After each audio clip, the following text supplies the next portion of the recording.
Hello fellow bookworms, it's Katie. Today let's talk about one of my favorite books of 2017, which is The Long Way to a Small Angry Planet by Becky.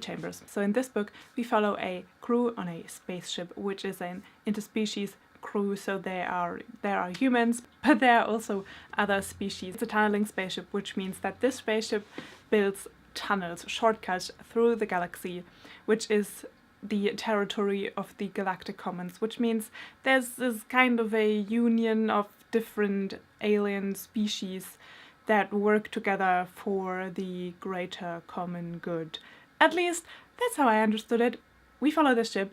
They are on a mission to build a tunnel from a new alliance on the far outskirts of the territory of the Galactic Commons back to the central. This is really just the overarching plot that is in the background. It is really about the crew on the spaceship and how they live together and how they get along and what they learn from each other. Let's start with plot.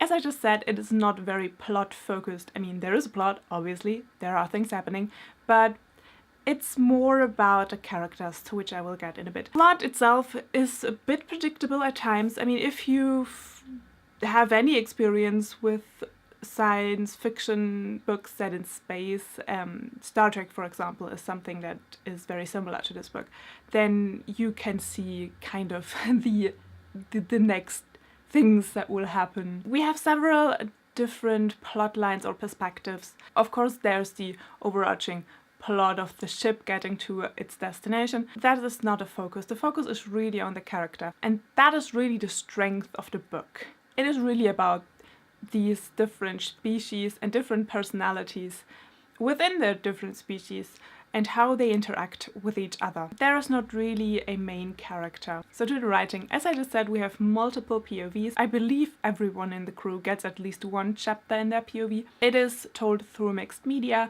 which means there are messages, news feeds, letters, all of that kind of stuff. In general, it's just very straightforward. There are made-up words in here, and there's no explanation given for these words because the people just use them in their day-to-day life. So I know that's something that some people don't like.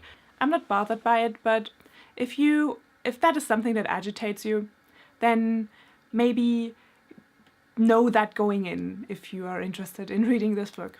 Let's talk about the world building.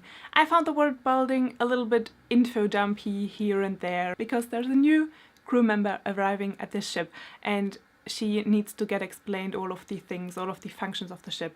So that's done not only for the character so she knows her way, but also for us readers so we understand what the heck they are doing. I found it very interesting that a lot of the world building was conveyed through the characters and through their different backstories or cultural heritage. Essentially the world is nothing unique or very different. Also the world building really focuses on interspecies relationships and interactions, and I really enjoyed this aspect. My personal thoughts and opinions. I immensely enjoyed this book, and while I was reading it, something happened that is kind of unusual for me because I got weirdly attached to the characters.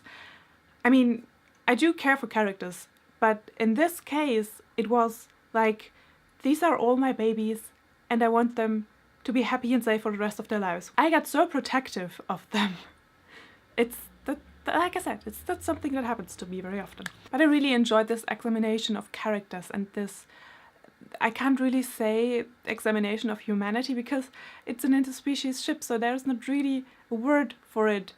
It's basically a story about a found family set in space. I really enjoyed all of the discussions about cultural differences between species, and how we are still similar to each other and how there are similarities and differences and how that makes us learn from each other. As I said, this reminded me a lot of Star Trek, and I would recommend this book to people who like Star Trek and like this examination of differences and found families and the very character-driven plots. If you're in here for some action, sci-fi, space battle kind of thing, then this is not your book. It's a very quiet little book with a sci-fi element. I gave this book 5 stars. I am a big fan, giving it a big thumbs up.